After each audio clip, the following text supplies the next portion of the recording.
Hey, how's it going? I'm Links, and in the last patch, Jormungan got a new holy relic, and in today's video we're gonna go ahead and try it out. So, on the surface it looks great, it looks awesome, but it does have its own drawbacks, so we're gonna talk about those negative aspects a little bit later in the video. But for now, what does it actually do? Well, anytime 3 of your allies attack with at least one skill, it's going to increase the ranks of your cards that you have on your hand, and it's also gonna remove all debuffs. So that looks, I mean, it just sounds great on paper. And it's the same with her passive, you know, anytime 3 of your allies attack at least once or more. So anytime you actually get her buff to work from a passive, you're also gonna increase the ranks of your skills and also remove all debuffs. So we're gonna just jump ahead into the deer boss and try her out. So this is the team I'm gonna use. This is the gear, and this is the card set. I do believe I have the single target card set yet.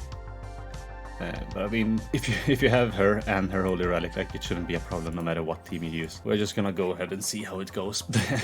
It should be so much faster now. But it does have some negative aspects, and that's also why I'm bringing Brunhild specifically. Because the boss cleanses debuffs, and the way Brunhild's holy relic works is it's gonna increase her attack related stats, I believe, by 25% whenever she is debuffed. So cleansing that up by 20%. And it's also attack. Alright, so it's gonna increase her attack by 20% anytime she's debuffed, and yeah, that does negatively impact her, so we do need to be mindful of that. Like, another thing is, say we go ahead and attack in this order, so we're gonna do that, and yeah, we're gonna do that, whatever. So on the 4th attack, it's gonna become a silver card. And all other cards are ranking up, as you can see. Now, the second negative thing about this is that any new cards we draw will of course be bronze, and we can't merge them with any existing cards. Like, that shouldn't really be a problem because we can just keep ranking our cards up, right? But the thing is, like, it's gonna take us a little bit longer to get our ultimates. Like, here we're lucky we can actually merge these to get like 1 extra orb. So if we go ahead and do that, then we're gonna go with green. And then we're gonna go blue. No, we'll actually go red first. So red, green, blue, and red. So on the 4th attack, it's gonna become a gold card. That's kind of nice. But yeah, like, about the negative aspect, like, it's gonna take us just a little bit longer to get our ultimate. But I feel like with all the gold attacks we're gonna get, with like the increase in damage that we're doing, otherwise, like, ultimates aren't as needed, I guess. So that might actually be a positive, because it's gonna last us until like the final phase, and then we're gonna get our ultimates, at least for the first few turns. Now here we can attack in any order we want, and I'm just gonna make it so that everyone has a buff. So I need to attack twice with the same unit. And not have like the final attack be upgraded or whatever. So that's also something you need to be mindful of. There's like 2 ways you can attack with her, or like attack with your units. Because if you attack with, say, we'll name them A, B, C, and D. If you attack with A, B, C, and then attack with D, A, B, or C, like as your final attack, then the last unit you attacked with will not get like the second buff from Jormungan's passive. But if you attack in the order, say, A, B, C, then all units will get like double all stat increase, just like they got now, you know. But if I attack in with just 4 different units or 3 different units and then one of the original 3 units, then all won't get like the full buff. But here we can't really upgrade our cards anymore. I will just attack. I'll do that attack just to heal. And we'll waste that card and waste that card.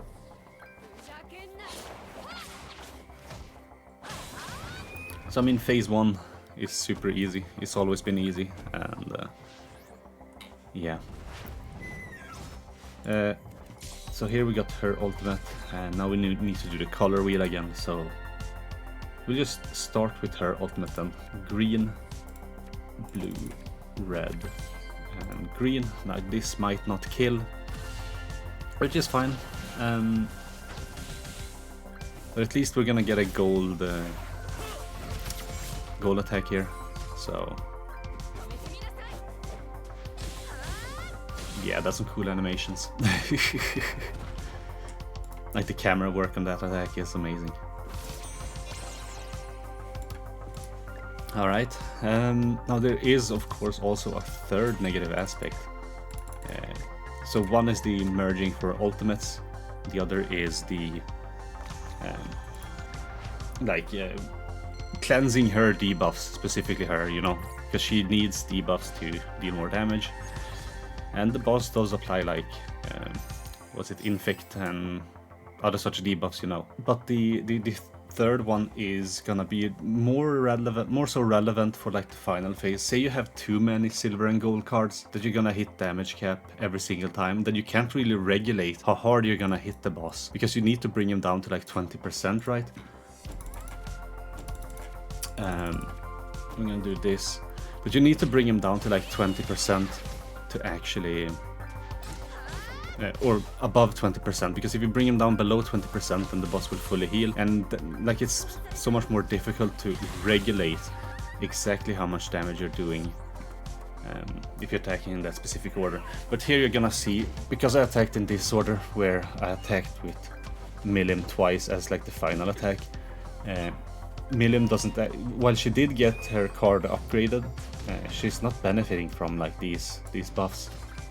So everyone has two, you know, Jormungand buffs except for Milim, who has one. So that's something you need to also be mindful of. I don't think I can actually, like, we'll try this and we'll move just to get closer to her ultimate. Yeah, I think that's gonna hit for too hard. Yeah, there was like no way I could mix or match any sort of attacks to not deal an incredible amount of damage. So here you can actually get a gold card, but it's gonna upgrade before we actually use that gold card. So that's a shame. We're just gonna have to use this card then. Since we can't deal damage on this phase, we should just go with some other sort of combination. We'll go green, blue, red, and then use this, because that's gonna be a gold card.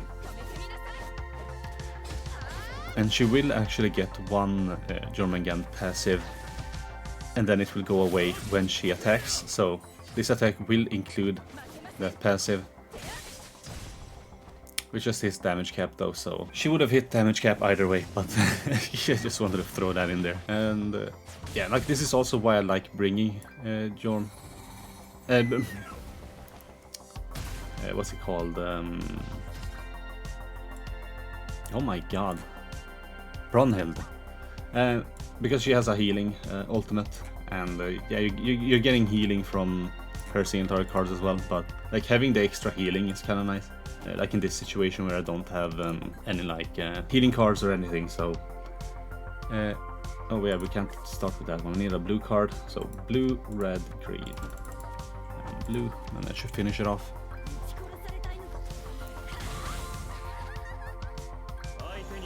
And of course, all the cards are gonna rank up by the third attack. So there we go. We're getting some nice silver and gold cards. And yeah, that's pretty much it. Like, we can just do this super fast if we want to. Like, just speeding through it. Of course, I'm talking too much. Like, this is taking way too long. Because I'm not focusing on the game, rather I'm just talking, trying to explain stuff. But it's like, the Holy Relic is, I mean, it's great. Like, having your cards upgraded, like dealing more damage, being able to more easily speed through the content is one thing. But then, say you're on the final, or second to last phase on the third floor, and you sort of want to stall out to get your ultimates or whatever, but you can't really stall out because, yeah, you'd have to move cards, because if you attack it's going to deal too much damage, you know. There's also that aspect of it. Here we're just going to go ahead and kill it, right?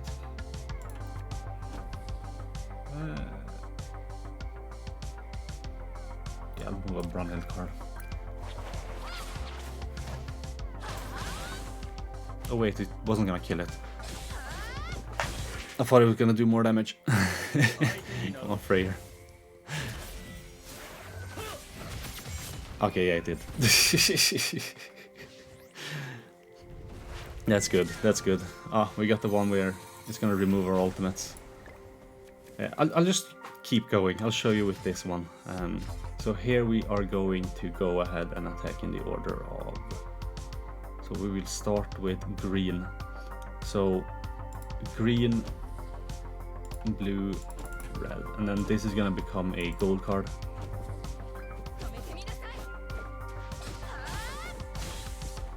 Alright, that hit hard. Almost damage cap. That hit damage cap. That hit like nothing. And then this should hit damage cap. Alright. It didn't quite hit damage cap, but I think. I'm not sure. I think damage cap on this phase is like 35% or whatever. It doesn't really matter. Alright, now we're on the final phase. Now, I am confident like I can easily do this with this one.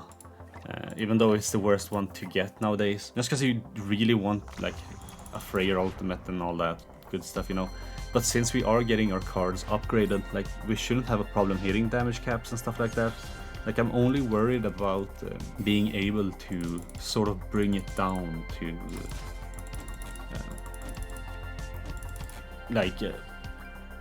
between 30 and 20%, like within this square here, before I actually hit it with like a finishing attack that's gonna hit damage cap. That's the only thing that worries me. If I keep upgrading all my cards and I don't have like enough cards to low enough level that it's not gonna bring it down to there, because you're gonna hit damage cap like once, then you're gonna hit damage cap again, then you sort of need to not hit damage cap, like you need to hit it within like 10-20%. So this is 10%, and then you need to hit it with like just a little bit more. But will you be able to do that? Maybe with a silver card. We'll see. We'll see. So here we might actually just kill it. So we're gonna go ahead and do this, and I'm gonna finish it off with that. If it doesn't already kill. Yeah, it's gonna kill.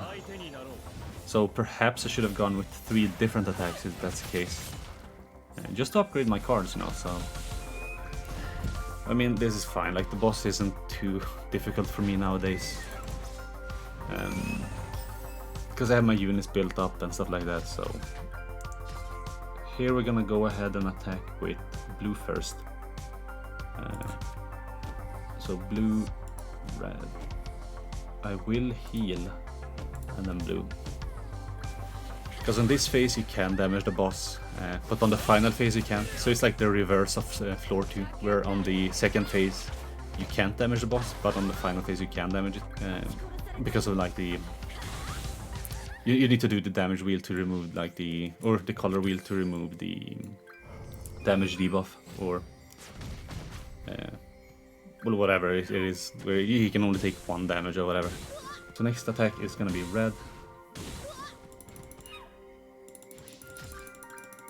Red, green,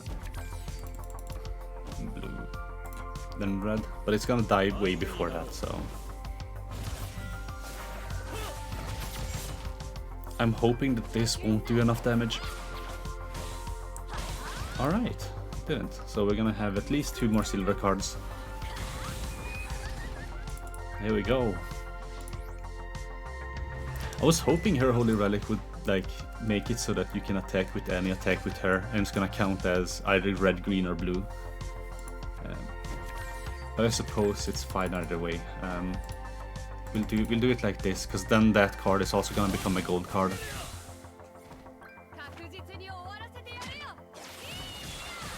Perhaps it wasn't the best idea to waste a healing card, a gold healing card more specifically, but alright, so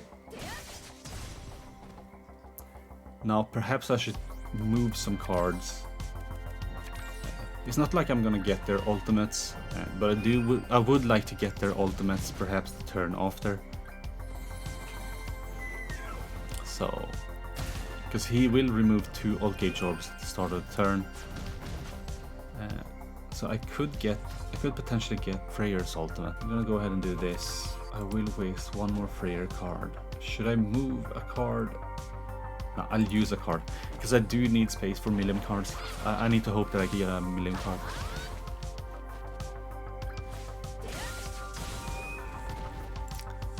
So we're on the final phase now of the final floor. I just see I wasn't even paying attention, so none of those are really bad, right? Yeah, like this one maybe, because it's gonna hit so much harder, but whatever. So here we're gonna actually, just to get Freyr's ultimate, we are going to start with red. Now we can't damage him, so it's gonna be red, green, blue, and now we can start damaging him. So red. Now next turn we're gonna get Freyr's ult. We're also gonna upgrade all of our cards. So we're gonna get this gold card that's gonna hit damage cap. And we're gonna get a silver card that might not hit damage cap. Like, it depends on how many buffs Milim has. She only has one of her buffs, so it's probably not gonna hit damage cap. It might do, but I'm doubtful. But also, it might not need to. Oh yeah, he removes ults. Oh, never mind. It's early morning, I have to record this before I go to work, so I have to actually record and edit it before I go to work. But here we go, green. That's gonna hit damage cap, so it's gonna bring it down to there. Then if the blue hits damage cap, then it's gonna bring 1 to there.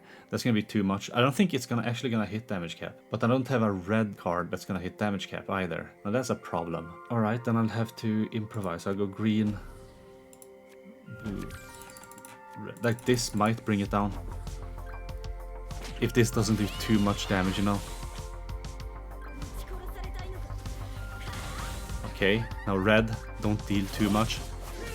Alright, it's within like the 30 to 20%. Alright. This is what I hate about like this phase. If I wouldn't have gotten that passive, I could have used Freyr's ult as like the final hit in the first turn of the final phase. And then I would have just needed to attack with 2 more units, so green and then blue, and it would have finished it off, because my Freyr is 2/6.